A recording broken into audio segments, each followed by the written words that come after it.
Përshëndetje. Faleminderit zoti Sefa që jeni me ne.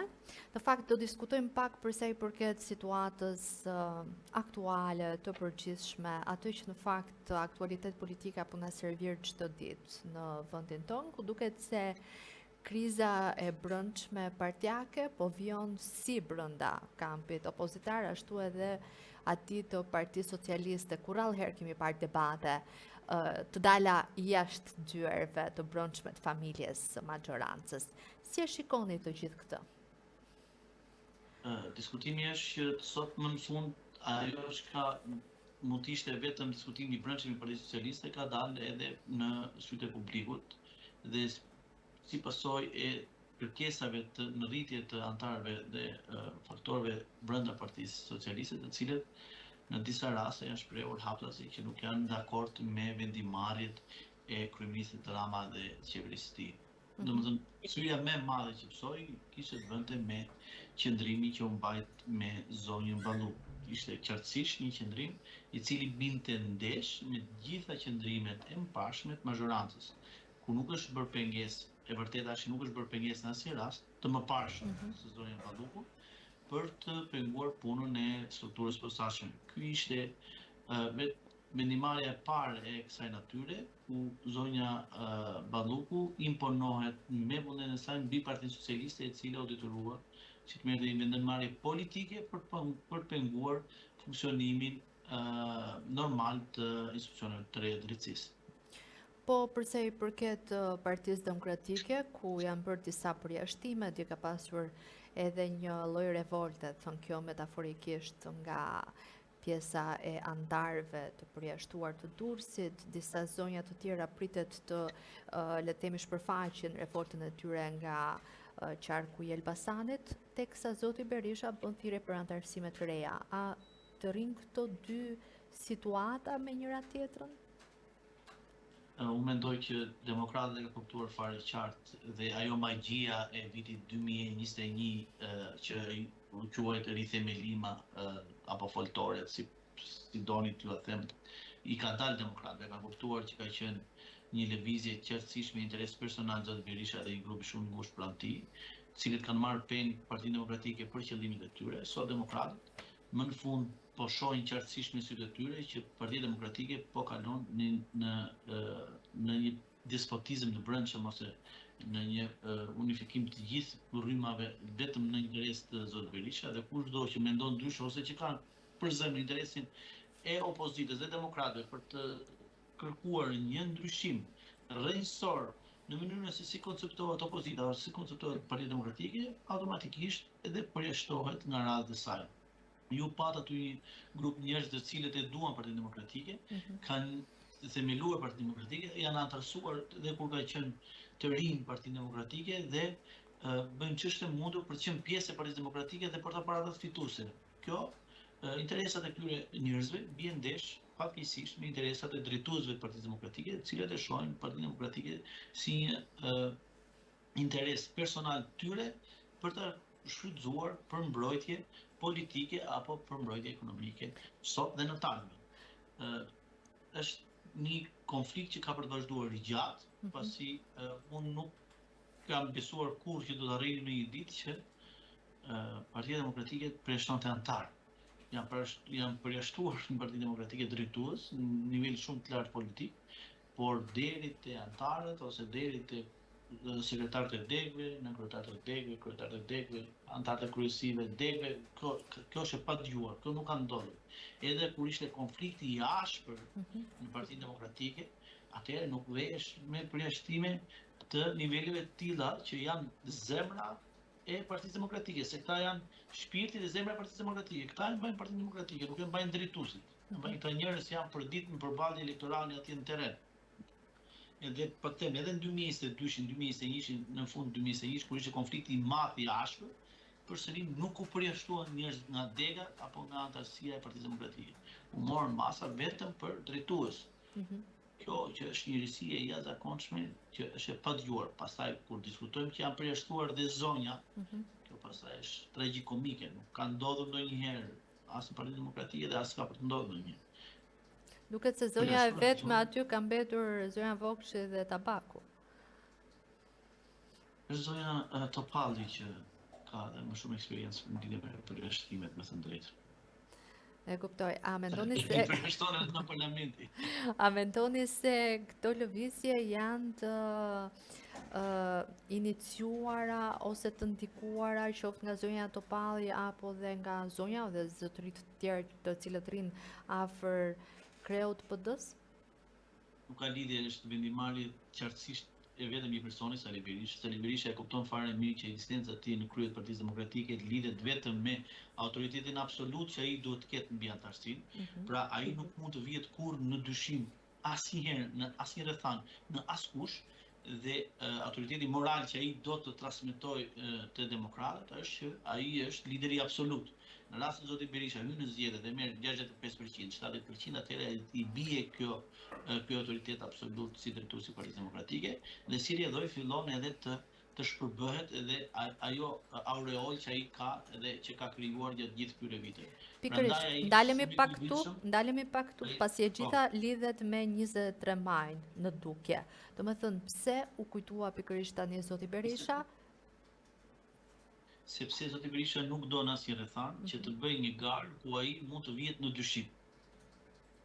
Është e pa konceptueshme për të që të ketë antarë ose të ketë kandidatë të tjerë të cilët të dalin në një situatë për të marrë vota mbështetje sado që ata të marrin 5%, 10%, 20%. Zoti Berisha e ka ngritur aureolin e tij, ka ngritur opinionin e tij te qytetarët ose të antarët e Partisë Demokratike vetëm me besimin që ai është lideri absolut i Partisë Demokratike dhe askush nuk mund të ndikoj ose askush nuk mund të kërcënoj për them këtë autoritet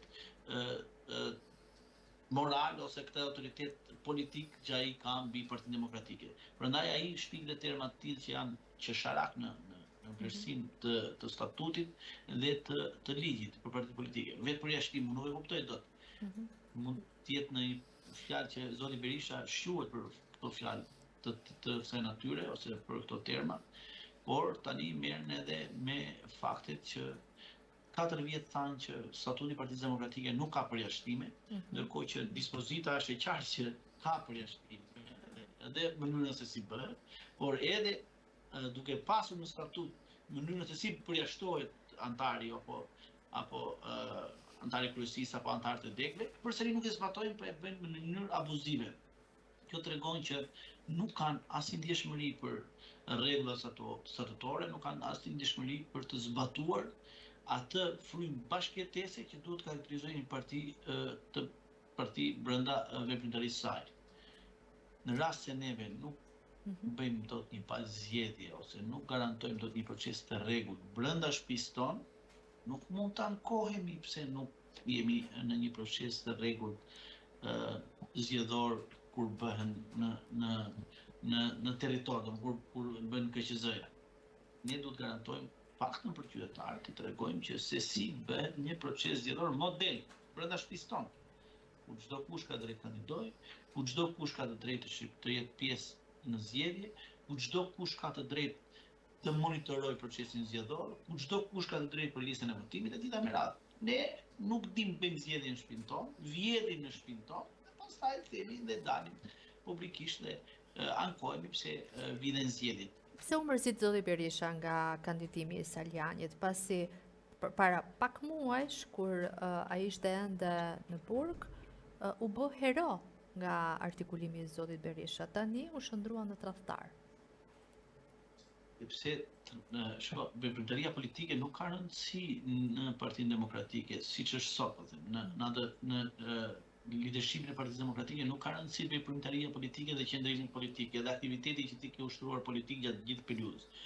Për Sali Berishën dhe për ata më këmbësit e tij, rëndësi ka vetëm besnikëria ose besnikëria që ti ke ndaj Sali Berishës, ose përulje që ti ke ndaj Sali Berishës, ose servilizmi që ti shfaq publikisht ndaj Sali Berishës. Të tjerat nuk kanë rëndësi, të tjerat janë të sfumuara. Mjafton që ti t'jesh i devotshëm dhe i verbër mbas çdo vendimarrje Sali Berishës, ta mbështesësh atë pa asnjë lloj dyshimi, të jesh aty bindesh urdhrave të Sali Berishës, ti servilosh ti servil i bindur i vendimarit Sali Berishës dhe i vetë Sali Berishës, dhe pastaj këtu ke arritur atë çka një pjesë e madhe atyre kanë arritur një karrierë të mirë politike dhe që postullohet edhe me prezencën e tyre në parlament. A janë të gjitha këto forma që Berisha dhe Rama janë duke konverguar në një bashkëpunim së largu me njëri tjetrin për ta mbajtur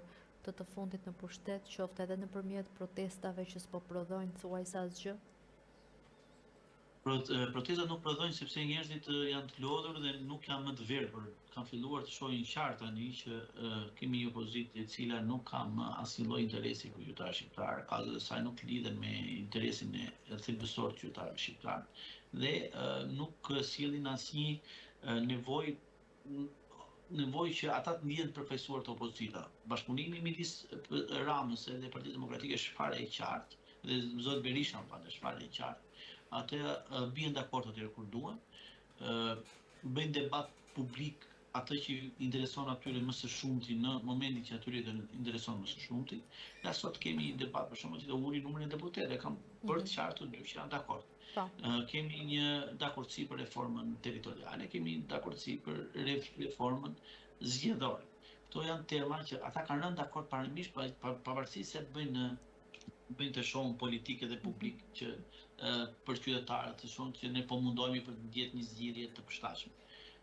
Unë e prita me shumë kënaqësi nismën e qeverisë në fakt për miratimin e ligjeve për referendume, do ishte një zhvillim shumë pozitiv. Megjithatë, reagoi opozita tha ne nuk jemi dakord, sepse praktikisht miratimi i ligjit për referendumin i bën të mundur qytetarëve shqiptar që të jenë pjesë e vendimarrjeve shumë të rëndësishme për mënyrën se si do administrohet qeverisja, ose për miratimin e ligjeve që kërkojnë një shumicë të cilësuar.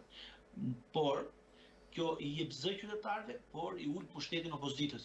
Dhe opozita doli e para, e cila në mënyrë të palogjikshme doli kundra dhe tha që nuk kemi dakord me këtë ligj. Ndërkohë që opozita në gjithë vendet e botës është dakord që çdo nisëm të kalojë me referendum, sepse në këtë mënyrë ajo bën pjesë në betejën elektorale, krijon përshtytje të qytetarët, qëndrimet e saj konsekuente dhe qëndrimet e saj të cilat vërtetojnë që janë në interes të qytetarëve mund të marrin përshtytje nga qytetarët dhe duke effektuar referendume të tilla, ata godasin qeverisjen në themel.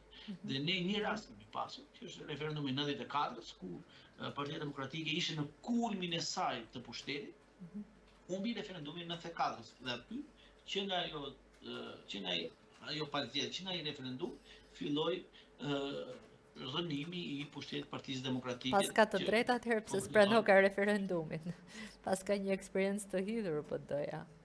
Po atëherë fitoi opozita me të drejtën. Edhe normalisht do të them që opozita në rast se do që të fitojë betejë elektorale, duhet të ketë për zemër interesin e qytetarëve. Çështja është pse s'do, çfarë e pengon për të dashur këtë gjë. Pasi e di çfarë ne kemi shumë vite tani më që diskutojmë mbi krizën brenda PD-s, fillimisht për zotin Basha, për ndërhyrjen që zoti Berisha me foltoren po ndikonte, le të quajmë në këtë qasje të re të bërit të opozitës së të PD-s, për të gjitha këto zhvillime të brendshme as pak normale dhe ndërkohë na vjen edhe ky sinjali tjetër për ndryshime kushtetuese, për ndryshime në numrin e deputetëve, në dakordsinë për reformën territoriale, pavarësisht se nëse nuk bëhen mirë llogarit, është dëm të opozitës. Dhe duket sikur ka një bashkërendim për të mos fituar.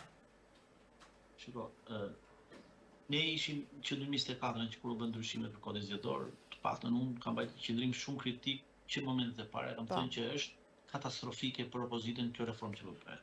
Jo se ne jemi shumë gëzuar dhe i dinim këtë gjëra, por kishim analizuar rezultatet e zgjedhjeve, kishim analizuar në mënyrën se si shtrihet Partia Socialiste në terren, edhe si janë mundësitë më të mira për Partinë Demokratike për të maksimalizuar rezultatin e saj. Dhe ne ishim totalisht kundër kësaj reforme që ata bën. Partia Demokratike buri interesin imediat personal të disa personave mbi interesin e opozitës.